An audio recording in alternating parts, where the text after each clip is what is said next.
এটা হচ্ছে বরবাদ মুভির IMDb রেটিং 7.8 এবং দাগি মুভির IMDb রেটিং হচ্ছে 4.8। যদিও আমি কিছুক্ষণ আগে দেখলাম 5.6, এরপরে আবার দেখতেছি 4.8, মানে এটা কমছে। মানে যারা 10/10 দিয়েছে তারা হচ্ছে 32%, আবার যারা মানে 1 দিয়েছে, 10-এ 1 দিয়েছে তারা হচ্ছে 32%। তো বোঝাই যাচ্ছে যে শাকিব খানের যারা ফ্যান তারা হচ্ছে 1 দিয়েছে দাগি মুভিটাকে। আবার বরবাদ মুভিটাও কিন্তু মানে এই যে 9-এর উপরে ছিল সেটাও দেখলাম কমে 1 দিয়েছে, যারা হচ্ছে আবার নিশোর মুভি পছন্দ করে। তো এই কারণে বরবাদের এখন রেটিং কমে গিয়েছে 7.8, যেটা আসলে খুবই দুঃখজনক। বিষয়টা হচ্ছে দাগি কিন্তু খুবই ভালো একটা মুভি, মানে যারা কাহিনী নির্ভর ন্যাচারাল অ্যাক্টিং বলেন, মানে ওভার অ্যাক্টিং বা অবাস্তব কাহিনী যারা দেখতে পছন্দ করেন না, যারা রিয়েলিস্টিক জিনিসপাতি দেখতে পছন্দ করেন, তাদের জন্য কিন্তু দাগি অসাধারণ। এবং নিশোর অভিনয় নিয়ে তো আসলেই কিছু বলার নেই। মানে নিশো তো আসলেই একজন খুবই গুণী অভিনেতা, মানে যাকে বলা হয় হচ্ছে এক্সপ্রেশনের বস। মানে কত প্রকার এক্সপ্রেশন যে একটা অভিনেতা দিতে পারে, এটা তো নিশো হচ্ছে তার খুব ভালো একটা এক্সাম্পল। কিন্তু হ্যাঁ, নিশো তো আর শাকিব খান লেভেলের অভিনেতা না, দুইজন দুই প্যাটার্নের অভিনয় করে।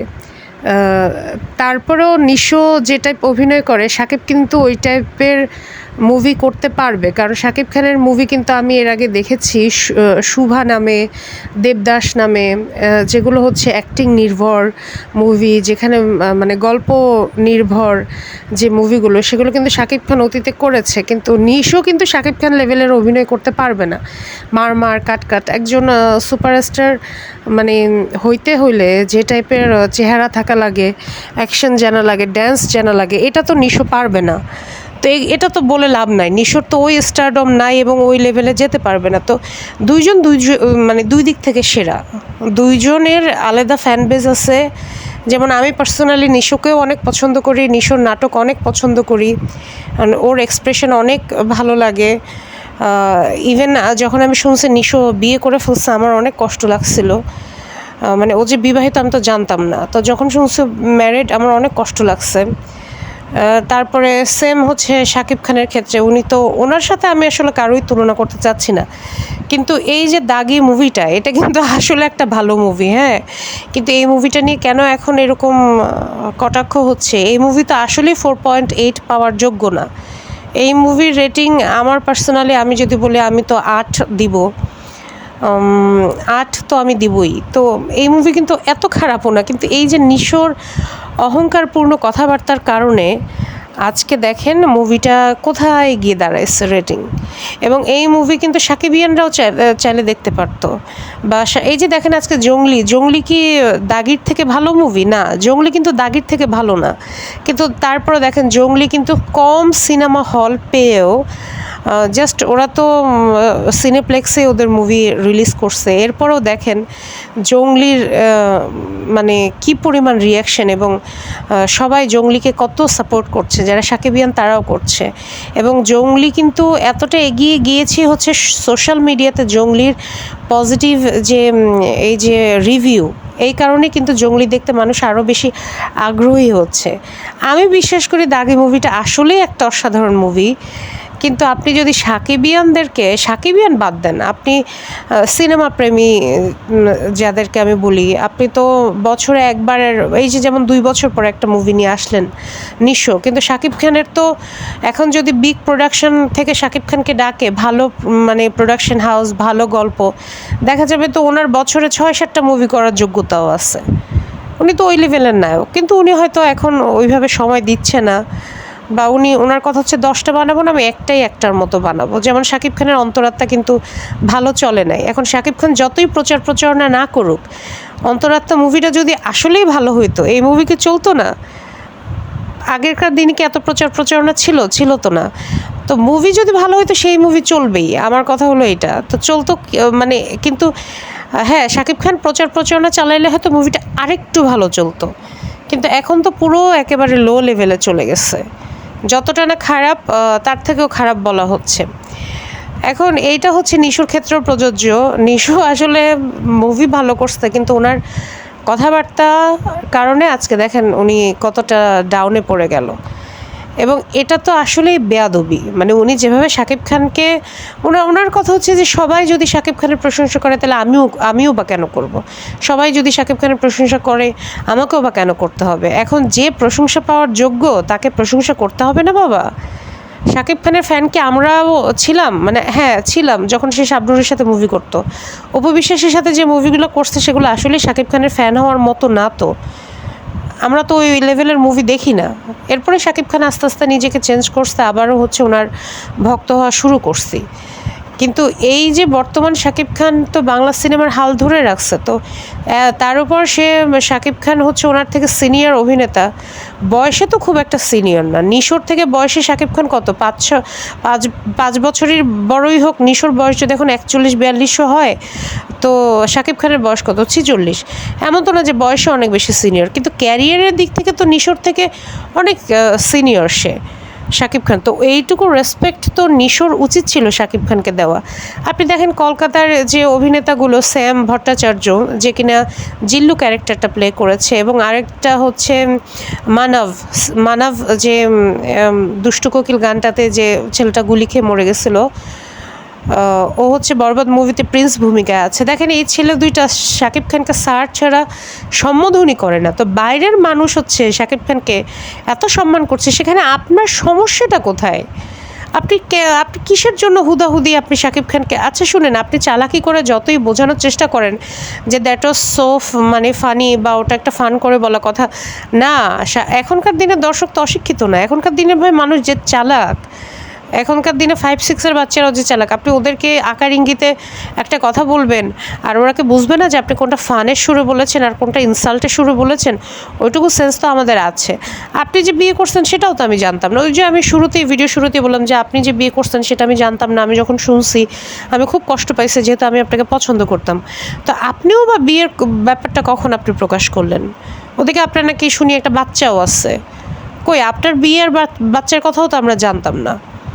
তো এটা তো শাকিব খানের একেবারে পার্সোনাল বিষয়ে, এটা উনি ডিল করুক। তো এত কিছু করে তো শাকিব খান আদতে ওনাকে আটকানো যাচ্ছে না। আর মানুষের পার্সোনাল বিষয় নিয়ে তো আপনি একটা মানুষের রিলস লাইফ নিয়ে কথা বলতে পারেন না। শাকিব খান একজন অভিনেতা, আপনার কলিগ, আপনি সেই হিসেবে তাকে রেসপেক্ট করে কথা বলবেন। আপনার যদি ব্যক্তিগত ব্যাপারে কথা বলতে ইচ্ছাই হয়, তাহলে আপনাকে কি কেউ তার ব্যক্তিগত বিষয়ে কোনো প্রশ্ন করেছে?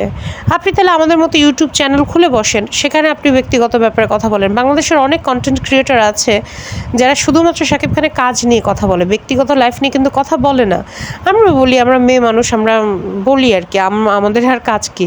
কিন্তু আপনার মতো একজন এরকম একটা মানুষের থেকে, এরকম পজিশন হোল্ড করা মানুষের থেকে এই ধরনের কথাবার্তা, এটা আসলে আমরা কখনোই এক্সপেক্ট করি নাই। এবং আশা করি আপনি এখন আসলে আর ভবিষ্যতে সংযত হয়ে লাভ নেই। আপনি যেটা করার ক্ষতি এটা করে ফেলেছেন। আপনি অহংকারের কারণেই হোক আর যে কারণেই হোক, আপনি নিজেকে যে জায়গায় নিয়ে গেছেন, আমার মনে হয় হ্যাঁ, আপনার নাটক অবশ্যই মানুষ অনেক পছন্দ করে, আপনার অভিনয় অবশ্যই অনেক মানুষ পছন্দ করে। আমিও এখনও সবচেয়ে বেশি পছন্দ করি নাটক ইন্ডাস্ট্রিতে। আপনার অভিনয়ের ধারে কাছেও কেউ নাই। নাটক এবং ফিল্ম মিলায় আমি বলবো যে হ্যাঁ, আপনার অভিনয় মানে 10-এ 10। কিন্তু আমার কথা হচ্ছে যে আপনি হুদাই কিসের জন্য এই বিতর্কটা তৈরি করতে গেলেন? এবং এটা এখন এমন একটা বিতর্ক হয়ে গেছে যেটা ঘৃণা চর্চার দিকে চলে গেছে। এইটা কোনো দিনই আর শেষ হবে না। মোট কথা এই বিভেদটা তৈরি করার কোনো দরকারই ছিল না। শাকিব খানের ভক্তরা কি করবে এখন? আপনি ওনাদের ইমোশনকে হার্ট করবেন আর ওনারা চুপচাপ বসে থাকবে?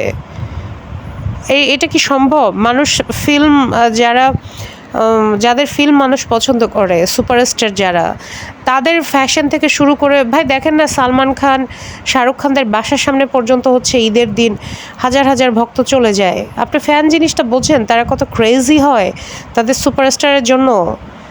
আপনি দেখছেন সালমান শাহ যখন মারা গেছে তখন কি অবস্থা হয়েছিল, মান্না স্যার যখন মারা গেলেন তখন কি অবস্থা হয়েছিল তার ফ্যানদের। অনেক ফ্যান তো মানে একদম শোকা হতো।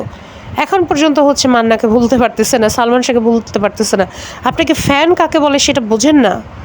আপনি কি ফ্যানদের ইমোশন বোঝেন না? আপনি কি বোঝেন তাইলে? আপনি তো ওই লেভেলে এখনও যেতে পারেন নাই যে আপনি যদি আপনার যদি কোনো সমস্যা হয় বা আপনি পরলোক গমন করলে আপনার জন্য কয়জন আহাজারি করবে বা কত বছর মনে রাখবে? যেই লেভেলে হচ্ছে শাকিব খান তাকে নিয়ে গেছে, মান্না স্যার, তারপর হচ্ছে হুমায়ুন ফরিদিকে এখনও আমরা মনে করি। কিন্তু হুমায়ুন ফরিদিকে মনে করলেও তার জন্য আমরা আহাজারি তো করি না। ওনার অভিনয় আমাদের অনেক ভালো লাগে। আপনি সুপারস্টার আর ভালো অভিনেতা এই জিনিসগুলোর মধ্যে তফাৎ আপনি বুঝতেছেন না। আপনি নাচতে পারেন না, আপনি ভালো অ্যাকশন পারেন না, আপনি হিরো মানে বুঝেন, আপনাকে কমপ্লিট প্যাকেজ হইতে হবে। আপনার চেহারায় রোমান্টিক এক্সপ্রেশনগুলো এবং শাকিব খান যে লেভেলে সুন্দর, আপনি তো ওই লেভেলে সুন্দরও না। তো এগুলো তো আপনাকে মানতে হবে। তো যাই হোক, আপনি যে কাজটা করছেন সেটা খুবই খারাপ কাজ করছেন। এখন এটার কারণে একটা ভালো মুভিকে খেসারত দিতে হচ্ছে। তো আমি আসলে জানি না আপনি এই ভুল কীভাবে শোধরাবেন, এটা আদৌ আর ঠিক হবে কি না আমি এ ব্যাপারেও কনফিউজড। বাট আমার আসলে এই ধরনের মানে এগুলো ভালো লাগে না এগুলো দেখতে। বরবাদ 7.8 পাওয়ার মতো মুভি না, বাংলাদেশে সবচেয়ে সেরা মুভিটা হচ্ছে বরবাদ। রিসেন্ট যতগুলো ইয়ার্সে বলবো আর কি, মানে আপনি অ্যারেঞ্জমেন্ট যদি বলেন, অ্যাকশন বলেন, মানে সব কিছু দিক থেকে বরবাদ তো অনেক ভালো একটা মুভি। তো সেটা তো 7.8 পাওয়ার যোগ্য না, এটা 9.5 পাওয়ার মতো একটা মুভি আমাদের বাংলাদেশের পার্সপেক্টিভে। তেমনি আমি বলবো যে নিশোর দাগিও তো হচ্ছে মানে কত পাইলো, 4.8। তো এটা পাওয়ারও তো মতো মুভি না, দাগে 8 পাইলে ঠিক ছিল।